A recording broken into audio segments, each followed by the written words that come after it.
My name's J.D. Clark, and you're listening to the Wise Up Podcast. County Judge J.D. Clark, thanks for coming on, making time for us. JD, I understand you might have a little surprise for us today for our viewers at home.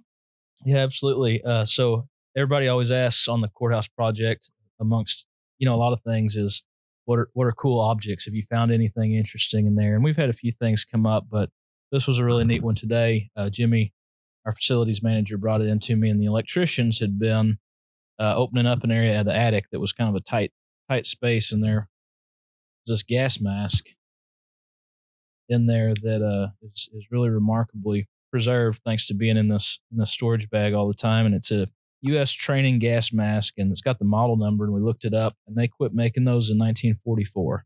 So Wow. World War II era gas mask there that for some reason either got tucked away or dropped or knocked and somebody forgot about, but ended up in a little crevice in our attic. And just cool reminder of how much Right. history that building's seen over the years. And Very neat. we're relic hanging on to come things across. like that, and hopefully be able to have some sort of exhibit with the museum with found objects from the courthouse. Yeah, Very cool. there's been several, right? So we had the vault doors, Yeah. like several like knickknacks. Yep, like old- absolutely. old- And old cereal boxes that date to the 1890s when the building was being built. And the kind of prevailing theory on that is it was probably workers up in the attic eating those rolled oats, and they were just like chunking the boxes under an area of the attic. Yeah, so pretty cool. Did Jimmy try on the gas mask? No, Jimmy did not. Jimmy did not try on the gas. It would have been very good for today on Halloween. Right.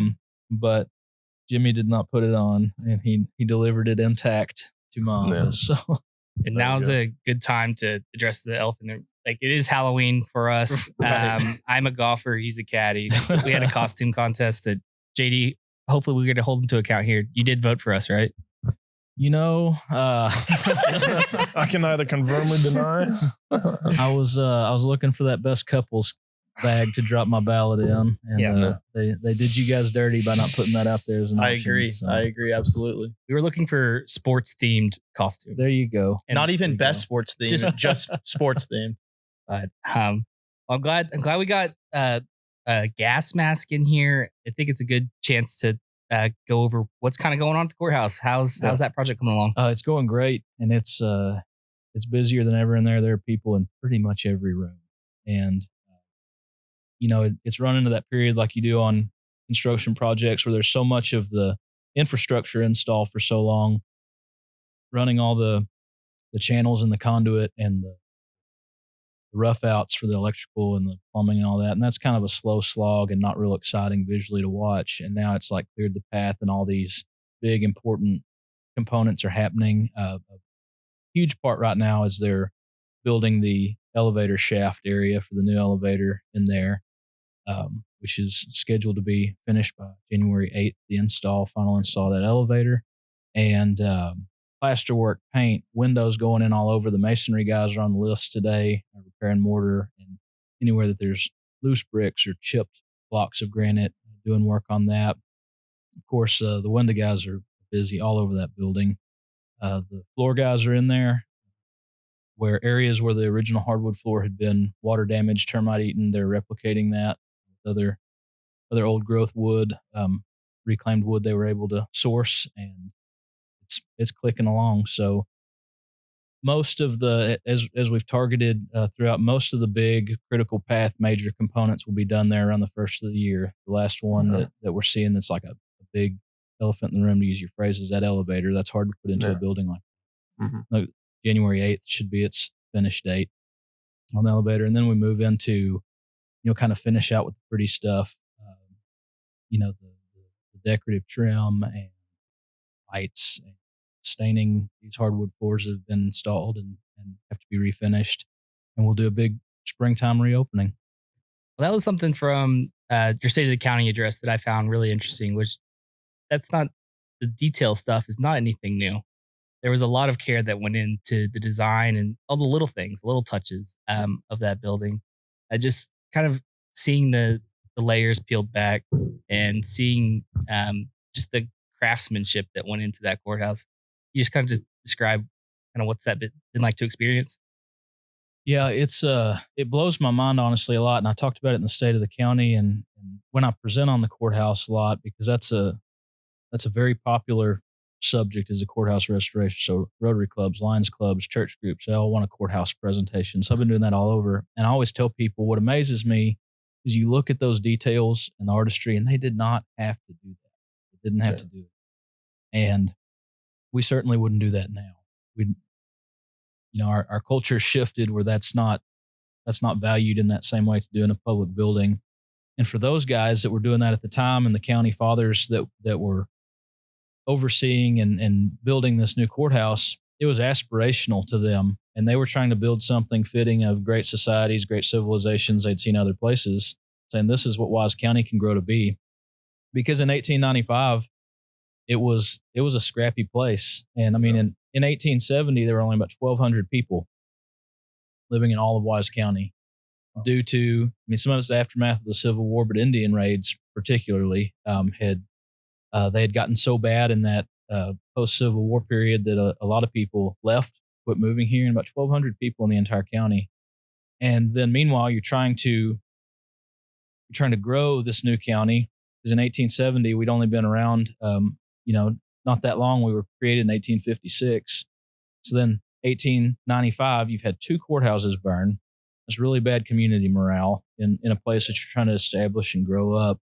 And so they swung for the fences on that. And they said, let's build something worthy of where we see this community going. And it's still stunning, which I think shows that we've still got work to do and things to aspire to. And also a reminder that those guys had vision. And always anybody that's a pioneer or settle on a frontier, they had to have vision. And to start this new county and say, this is what we can become here in Texas, it's just amazing to me. And now we're the stewards of it and trying to carry it forward. Yeah. So kind of what's a projected finish date for the courthouse? So like I said, we'll do a springtime rededication, and that'll be like the big reopening to the public and let everybody get in there and see it firsthand and explore all through. As part of the grant program, we do a rededication ceremony with the Texas Historical Commission. We don't do just a quiet move in and soft opening, but we kick it off with a big community event. And so we're trying to make sure we give plenty of grace that, when we move into that finish out and detail period, I want it all done before people come in and see it. And we've come this far, and I don't want to get ahead of anything and then say, oh, but if you come back in a few weeks, this will be finished. So springtime 2025, we'll get it ready. Just to kind of lay some of the framework, y'all got several million in grant funding from the Historical Commission, correct on that? Yep. What was the total amount after both? $8 million. Okay. Yep. And also ARPA funding too. So this is a project that has gotten assistance from outside sources. Yeah, absolutely. And it's really, for most counties, it's really the only way to do it. If the Texas Historical Commission grant program for historic courthouses didn't exist, most counties would not be able to save and restore their historic courthouses. And the program started back in 1999, and a lot of it was from Laura Bush's experiences as First Lady of Texas prior to the White House. She was traveling around with Texas Main Street program, going to all these communities, a lot of them rural, and seeing county courthouses in varying states of disrepair and decay. And she would talk to these county officials and say, well, why is this courthouse, in this shape? And it's just such a massive undertaking and a financial responsibility to be able to do that. And luckily those visits, those conversations grew with then Governor George Bush and the state legislature and the Texas Historic Commission, and they created this courthouse preservation program, and it's been a godsend to saving historic courthouses. Yeah, it makes you wonder like what would happen if not. I think this would just go away. And even like our courthouse, we were working in it steady up until the time that it was time to move out, and we'll be again when we're back in it.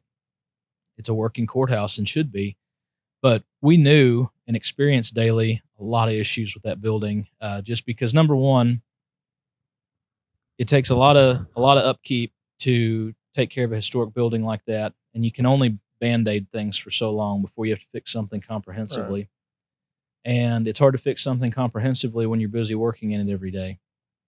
And then when we moved out and got furniture out, you figure out that the issues are even worse than you saw, things that had been hidden behind cabinets and in places that hadn't been opened up in a long time. And so, for us, if we didn't get the grant, it would have been really difficult to keep that as a working courthouse with employees and public in it for too much longer, just because of the condition that it was going. And that's not through anybody's fault. That's just a reality of these historic buildings, and that's why they have to be restored at some point to keep up and continue life. So what's been kind of the biggest hurdle so far in the restoration process or renovation?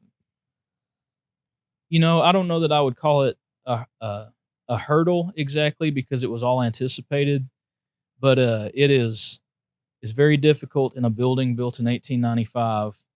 And I won't even say difficult like a negative, but it's a challenge to figure out how best to incorporate all the electrical and mechanical and security systems that couldn't be contemplated when it was built, but we have to have now for it to work.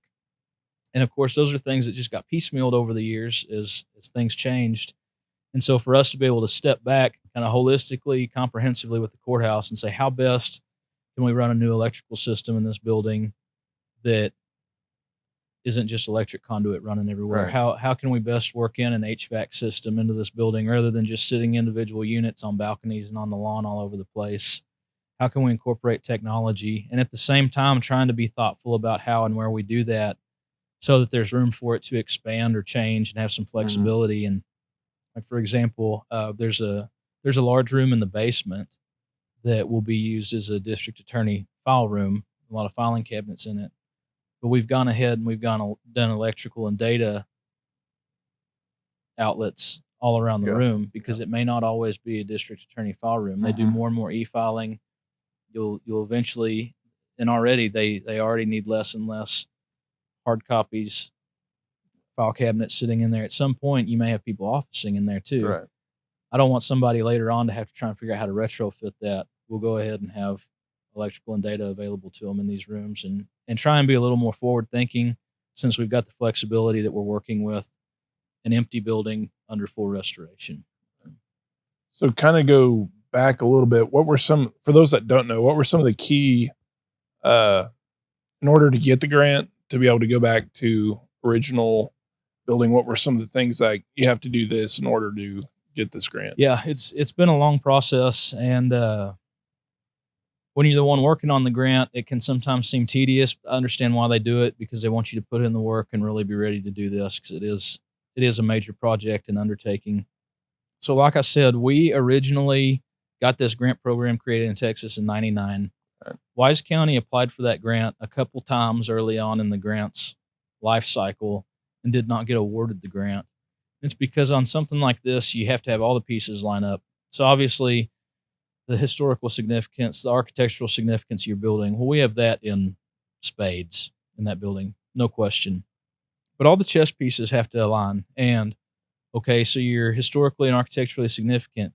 Yes, there are major condition issues with your building, but where's everybody going to go during your restoration? Where's your local match coming from?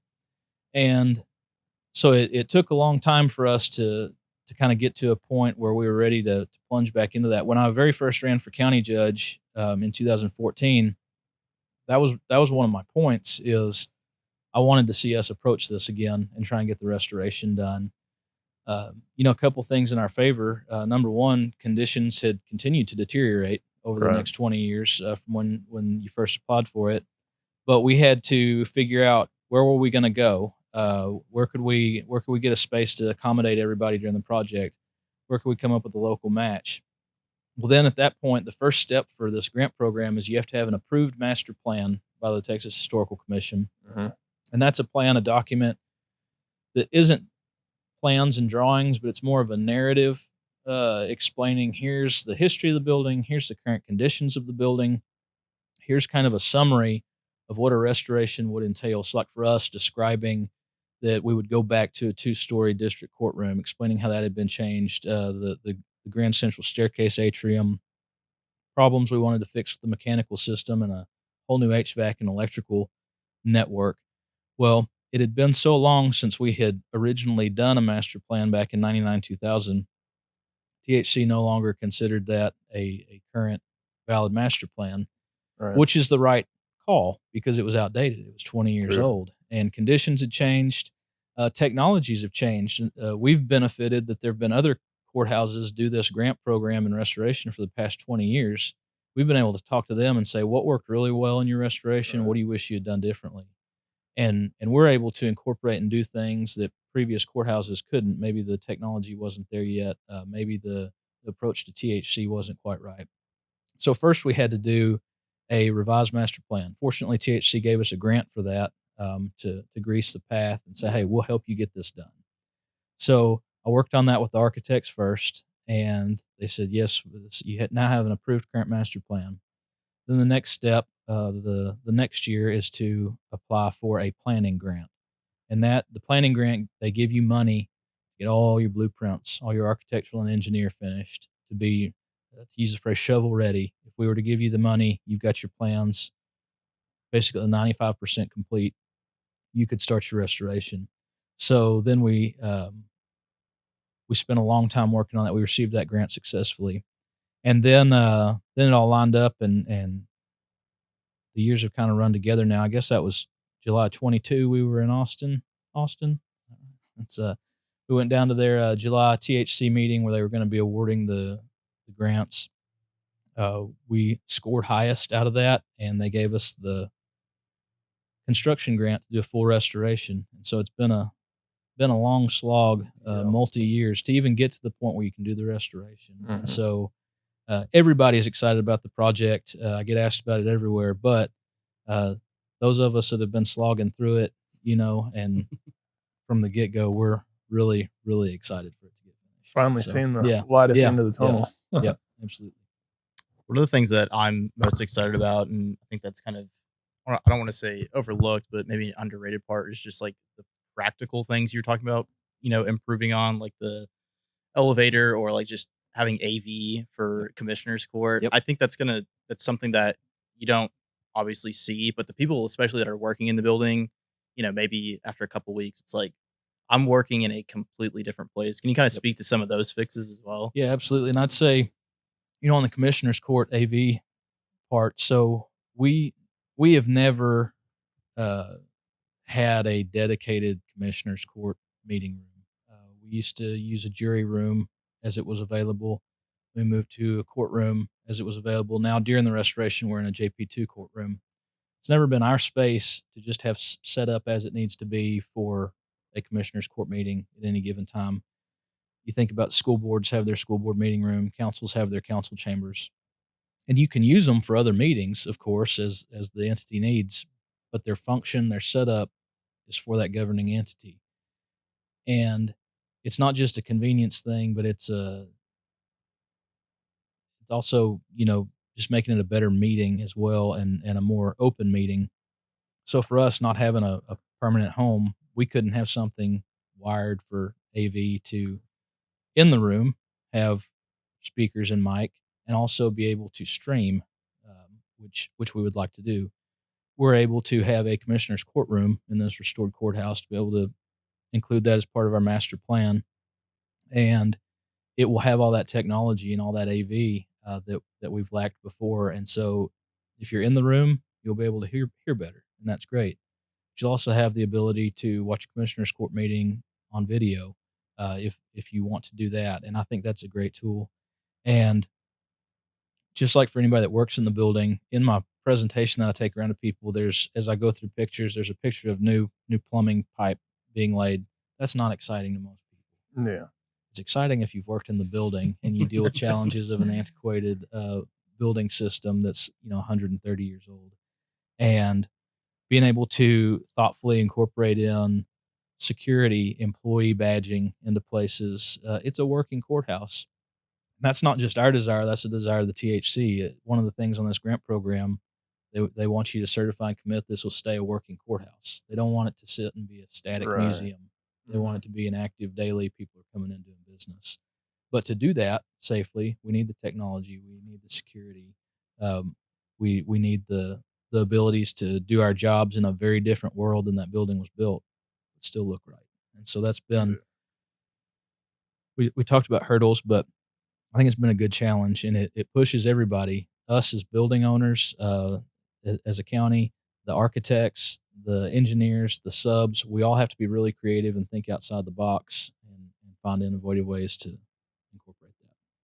Well, that was something that a big topic at State of the County. Another big topic was Highway 287. I know, we see it on our Facebook page. People are asking what's being done. But I feel like you addressed a lot of the irons in the fire that are going in and trying to make that roadway a little safer. Can you kind of touch on those? Yeah, so 287 is no surprise to anybody that's in Wise County, follows Wise County. It is an exceptionally busy highway for people who are using it locally and for people who use it as the major across Texas and into other states, even thoroughfare that it is. It runs from the coast, of course, down by Beaumont, Port Arthur, leaves Texas up in the Panhandle. And that road through the Wise County segment and through a lot of other segments of 287, but especially here where we've had such immense growth in Wise and Tarrant counties, and then Ellis County has a lot of the same issues with it. The highway standards on it have not kept up to the growth in the region around it, and you see that in the accidents that are happening out there. Um, it's a lot of cars uh, on a highway that's not changed a lot. There are not frontage roads along most of it, so there's very little room for error, and you're on the actual direct highway trying to get access to places where you're trying to get off. The safety improvements just aren't there. You've got dangerous crossover areas that used to be fine when it was a much less trafficked area, but that are a problem now. And so I say we as a community at large, we as a county government, our city partners, we have rang the alarm bells with TxDOT over 287, especially in that south portion, but really all of it, saying 287 needs a lot of improvements focused on it for the immediate here and now, but also for our continued growth that we see coming. We have to address this, and I say we as a state, really, because it's our state Department of Transportation. So we feel like we have been heard in some ways. TxDOT did set up a corridor-wide 287 study committee, looking at it from the Gulf Coast all the way to the Panhandle. And they divided it up into 3 working groups. We're in the central segment. It runs from Montague County line to the Navarro County line. By far, the busiest, most populated, active section of 287. And I'm chairing that working group. And so working with cities, counties, private partners all through that central region to communicate with TxDOT about what we're seeing, what we think ought to happen. And where it is so far is it will go to the full steering committee, a set of recommendations for the central segment of 287. Steering committee will review those in late November. In early 2025, they'll do a full implementation plan proposal to TxDOT saying, these are the projects that TxDOT needs to have in its working implementation plan. That's a major step because we can say as individuals or as non-TxDOT entities all we want, like this project ought to get done, this project ought to get done. But at the end of the day, it is a state highway and it's a TxDOT project. We've got to get these projects in their plans so that then we can pursue funding for them and pursue funding through appropriations from the legislature when they fund TxDOT, but other sources through our Regional Transportation Council that can help leverage other funding to advance or accelerate a TxDOT project. So one of the things on it, other than just us on the working group providing feedback, they opened up a survey, and we blasted that out as county officials, city officials. The messenger covered that and shared that survey with everybody. And then you saw other Wise County citizens just sharing it as individuals, saying, "Hey, if you drive on 287, fill this out." Well, Wise County ended up having more survey responses than any other county on that 287 corridor from coast to Panhandle. And it's amazing because, number one, it helps really draw their attention to our Wise County stretch of 287. Obviously, they're like, there's a massive public interest and concern about this stretch of highway. And because of that, there are a lot of Wise County 287 projects that will be proposed to be included in this implementation plan, about 17 of them.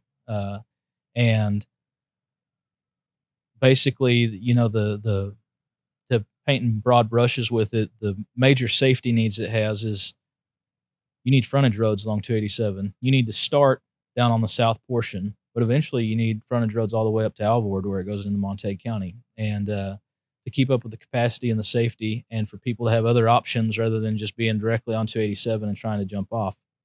It's a major safety and mobility tool. Beyond that, frontage roads are a major economic development tool. And if you talk about, well, why isn't there a new grocery store opening on 287? They're going to have a frontage road. You can't just jump off 287 into a grocery store. And that will help ignite some economic development in places that need it. So you're going to see frontage road recommendations. You're going to see a lot of overpass recommendations, real fixes, not Band-Aids, but they're going to take funding that we have to advocate for then as well. So, for example, already on TxDOT's books are overpasses at North Star, the big development on the county line. That's rolling in the works in a partnership with the developer on that. Overpass at Ramhorn Hill, overpass at NRS Ranch Road. Also already on the books is the big 1810-287 alignment, changing that, which will have frontage roads with it as well. But beyond that, frontage road, for example, and overpass needed at 4840. That's one of the dangerous crossovers. That an overpass is expensive, but in an area like that, at a crossover that's had so much trouble, I hope that we can use some of that data and some of those experiences to maybe fast track some funding towards that. And that's just going to come down to our advocacy. But I think that we're going to see this study pay off in the near term and the long term. It's great that they gave 287 this wide look. It's even better that Wise County spoke up loudly. Because I think we're going to get real projects on the books, and that's going to give us in a vehicle to go after money to get them done. It's kind of like how the saying goes, squeaky wheel gets the grease, and That's hopefully Wise County is that squeaky wheel. Yep. We sure have been so far. Yes, sir. I was kind of reading some of the stats that the Messenger had put out. So far this year, there's already been 29 deaths on 287, and it'd be nice to see that number be reduced significantly with some of these improvements that we'll hopefully get. And in that central segment, that central working group that we're in 2024, there's been nearly 2,000 crashes, accidents on 287 in that central segment, nearly 2,000 crashes. Mind-boggling. Yep. It shouldn't be fast that way. growth region, and the highway hasn't kept up. Statement of clarity, maybe I think it's 29 on Wise County roadways in general. On 287 is lower, but it is. Gotcha. We're already at more. Just in case.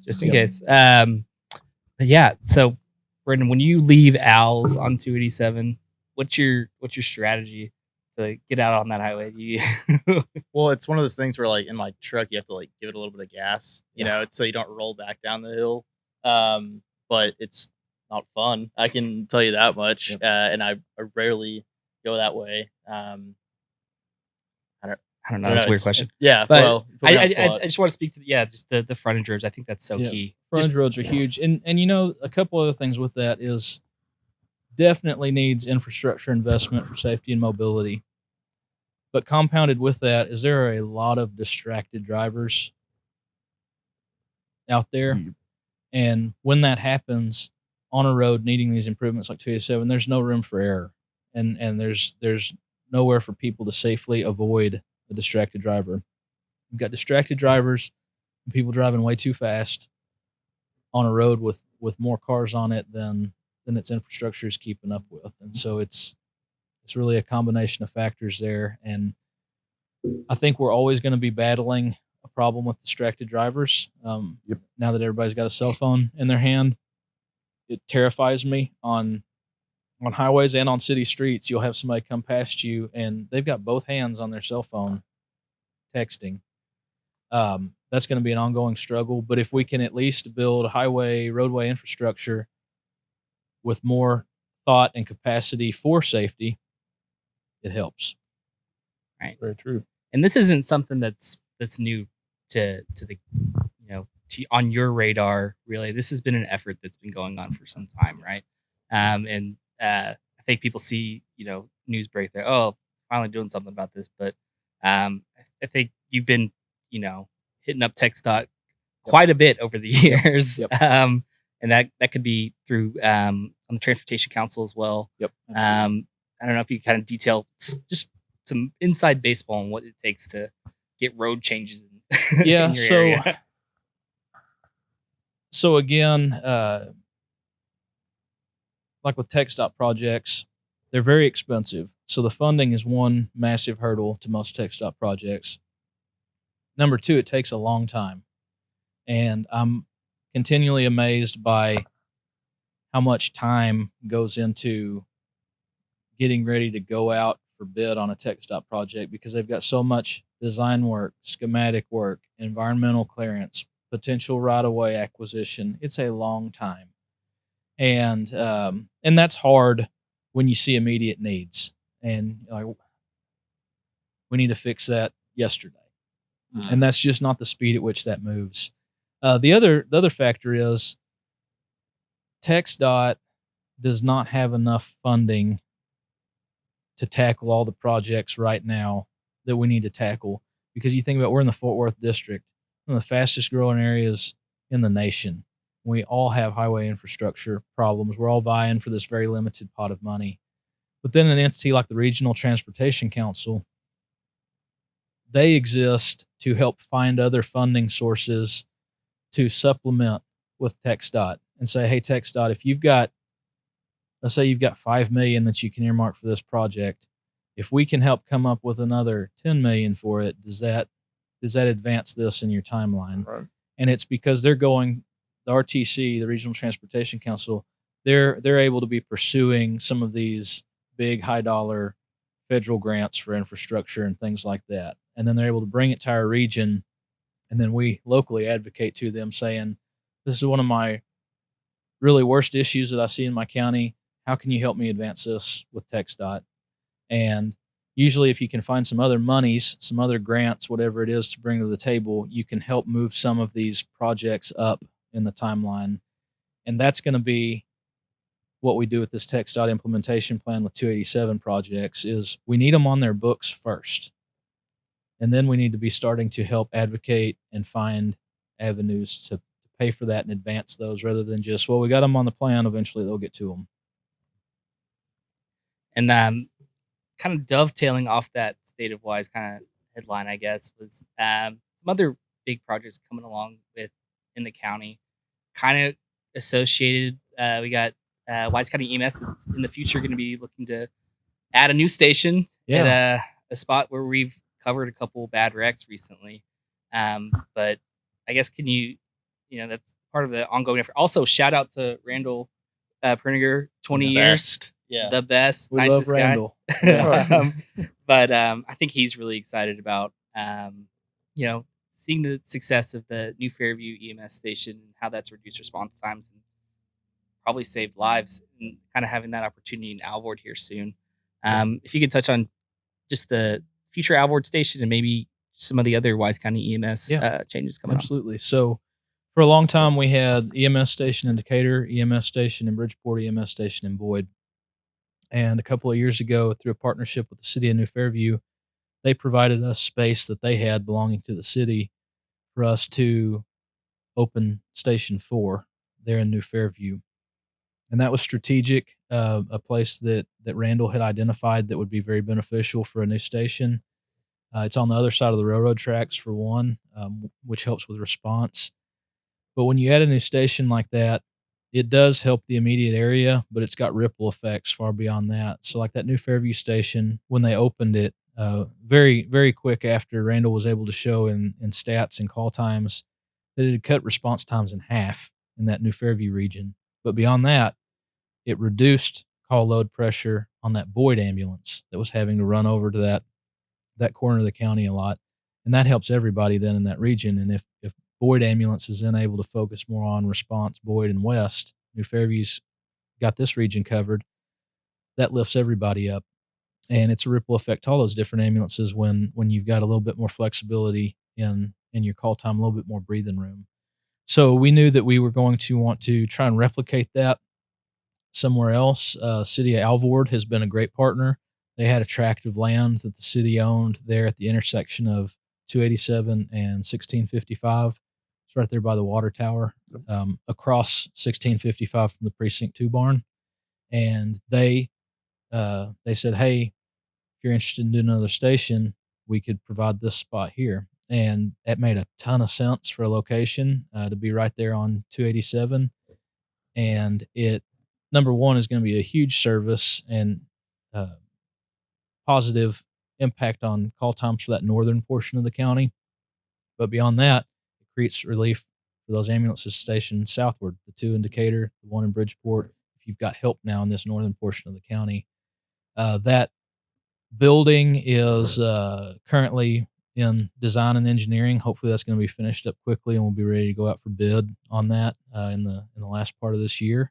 And then the goal is we go out for bid before this year's done, award a bid, and we build that thing pretty quickly in 2025 and get it rolling. EMS is doing a phenomenal job. They're cutting edge. They added the rescue boat, which they've used 5 times already on rescues.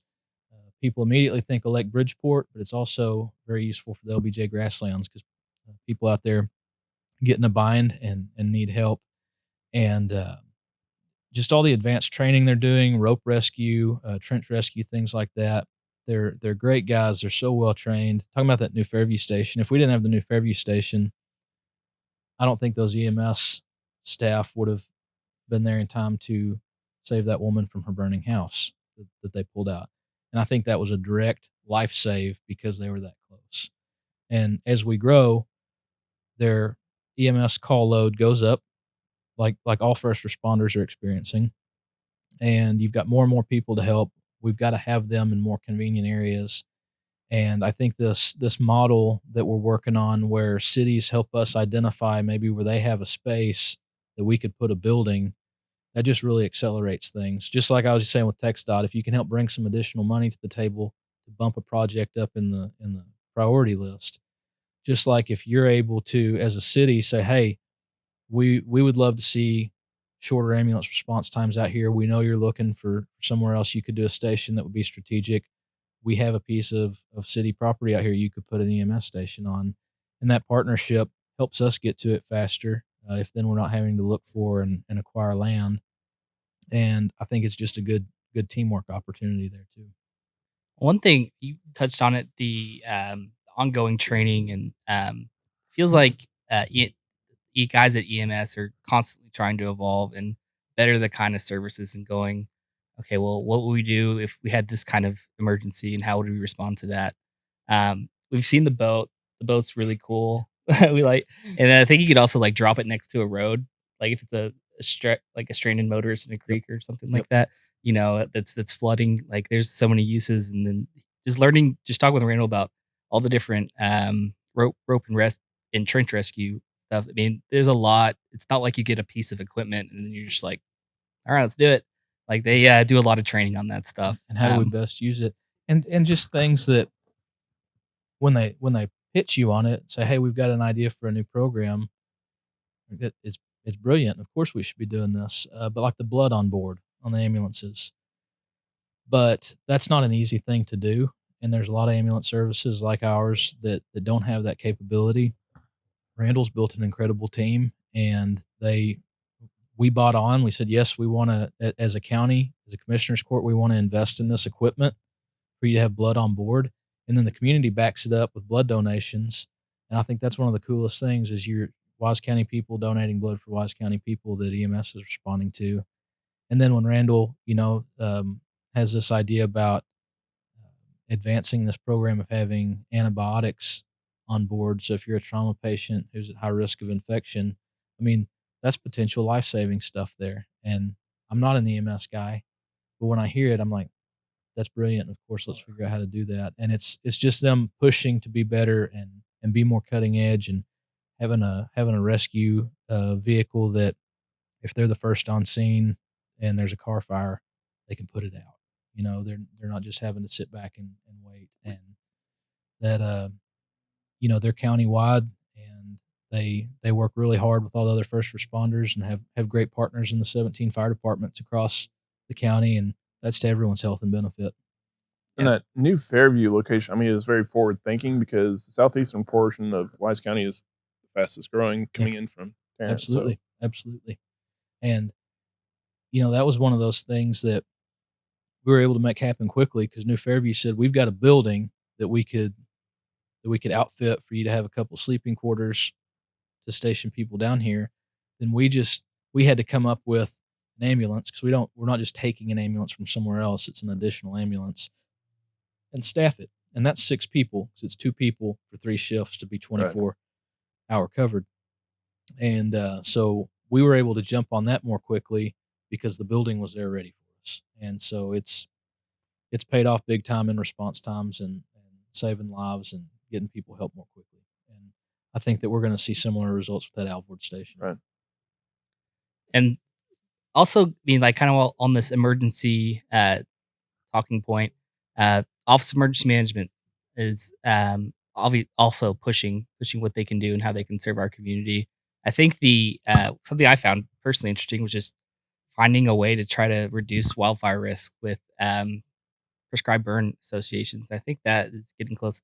They may have a meeting in a couple weeks where their first meeting to get that up off the ground. I guess with emergency management, that's like one of the projects, but there's several. One that came up in commissioners this week, also related to fire mitigation. Yeah. We might get some goats out that's here. Right. That's right. And, there's kind of a joke that I slap a county seal on anything that sits still long enough, but I haven't figured out how to get the seal on the goats yet, but they won't be our goats anyway. But yeah, so 2 things on that. The Prescribed Burn Association. Prescribed burn is a hugely valuable tool for fire mitigation. And getting away from prescribed burns is one of the reasons that forests in California got in such a wildfire risk, because then there's all the dead undergrowth that never gets cleared out, and it's just a tinderbox when it catches fire. Yep. And that's why you see the LBJ grasslands. And some of those California forests are back to doing prescribed burns, as they've realized over the years that was not a good thing to stop. LBJ grasslands is one that I think most primarily hear about doing prescribed burns because they'll tend to put out an alert, get it in the update when there's a prescribed burn happening so people know the smoke. But it's a valuable tool for property owners, farmers and ranchers. And farmers and ranchers have been using prescribed burns for years because it is effective fire mitigation. And we have a lot of people moving to Wise County out of more urban settings that maybe haven't been around prescribed burns, don't realize that's a tool. They see smoke and fire and think something's wrong, not necessarily. Yeah. But also, they may be owning a larger tract of land than they've ever had before, and they're trying to learn about how to be a good steward of this land they've bought. And they're able now, through this Prescribed Burn Association, to learn how to work with entities, departments in the county to do a safe, effective prescribed burn that then helps fire mitigation. Along with that, also innovative because it's in it's in an incorporated area. It's in the city of Decatur, is what's historically known as the Poor Farm in Wise County. If you think about that, everybody knows where the reunion grounds are. And there's a creek. Sorry, the fairgrounds, there's a creek, and you've got the reunion grounds that sits over there where Wise County Old Settlers Reunion. That's all part of a larger tract that's called the Poor Farm. And that's what it was historically back in the day. There's a historical marker for it. And it was the county Poor Farm. It's county property. And a lot of that side along Old Reunion Road is undeveloped. And there's a piece of it that abuts to the city of Decatur's Renshaw Park. We worked out a deal with them for them to have a long-term lease on that to expand their Renshaw Park space over there, which they're working on and planning on already. Meanwhile, 2 entities communicating together identified a need that there's a lot of fire mitigation that needs to happen on that property. It's got a lot of undergrowth. It's kind of sat as is for years and years and years and years. That's kind of a tricky spot with so much housing growth, business district around it to do prescribed burn. So instead, they've gotten a FEMA grant to bring out one of these companies that brings goats around for fire mitigation. And you can find them in a smallish area because you don't want them just free ranging because you want them to eat everything down and then move them on to another area. Mm-hmm. And that's what they're going to be doing out there. It's a joint application with the city and the county to have little fire mitigation goats out there, clean up the Poor Farm property and again, something innovative and very old school technology, but innovative for us to implement there on city and county property. Well, it was hearing Cody and seeing his office, hearing him present about the goats was just top comedy because he's such a technical, like up to date on everything. Like you go into where he works out of, and like you can't like really see much wall space without a screen. Yep. Like he's got all the information all at his disposal, and he's found a way to incorporate goats.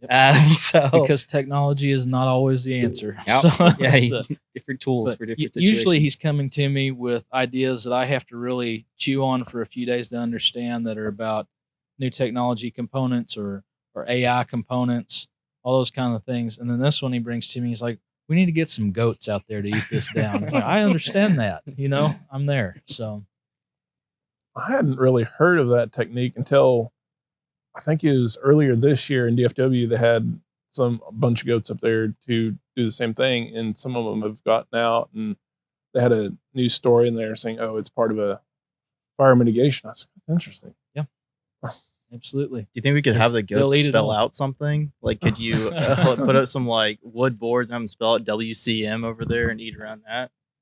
I should have signed up for public comment Yeah, commissioners. they'll be here Yeah, soon. we'll see you at the next court. Yeah. I think it's on a Tuesday. Actually, just go see Cody about that. Okay. Yeah. Well, another thing to speak on some recent developments from Commissioner's Court. The court supported a resolution that supported legislation for the formation of the Wise Regional Water District. I know you've been a little bit involved in that as well. If you can touch on just some of the efforts, that's another thing. Like 287, not one fix, and with Wise County's future water needs, there's not one fix, but this seems like one of the solutions, potential pathways to secure more sustainable long-term water for Wise County. Yep, absolutely. Because I don't think if you attend a commissioner's court or you picked any of the city council meetings to attend in Wise County, you won't find an entity that's not talking about water. And like you said, there's not a single answer because it depends on what your entity's needs are, what your entity's abilities are. Some cities are already on surface water and have a very secure surface water allocation, and that's great. Other cities don't have that yet, and they're reliant on purchasing groundwater or purchasing from someone else water that they're getting off an allocation. And that's not long-term sustainable, especially with a lot of growth. And so, especially again, fast growth area, the south and southeast portion of the county, those cities are looking at in collaboration together and with the county and with state partners as well, is how can they set up some sort of tool to secure the ability to purchase and bring surface water from elsewhere, be less reliant on groundwater, have a direct line basically to surface water. And so there is going to be proposed legislation in this new session. Senator Tan Parker's already committed to carrying it, and we expect then that we would get a co-sponsor on the House side when that election's finished. And what it would do is create a Wise County Regional Water District. It's an entity that would be a non-taxing entity. They wouldn't have the ability to levy a tax. They would be a fee-based. You're charging customers, basically, of whoever's purchasing this water from you. But they'd have a board of directors appointed by the cities and the county, who sits on that. And they would be an entity that would have the ability then, the legal authority to pay for, sign up for, obtain an allocation from another surface water source, maybe from Lake Ralph Hall. And then they would have the ability through their fee-based structure to pursue funding from the Texas Water Development Board or other sources to then build out the infrastructure to move that surface water here where we need it. It gives them abilities to look at things more regionally, like we get better bang for our buck in scale if we're teaming up together to move surface water here for us to use. We get more bang for our buck in scale if maybe we have a central, larger water treatment plant than different cities all trying to build their own, because those are multi-million-dollar projects in and of themselves.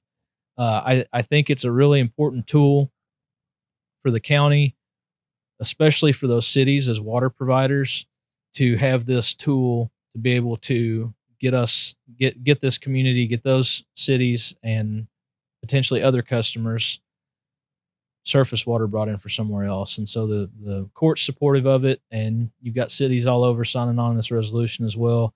The resolution is so that legislators then can show there's local support for this and is a high priority need in Wise County.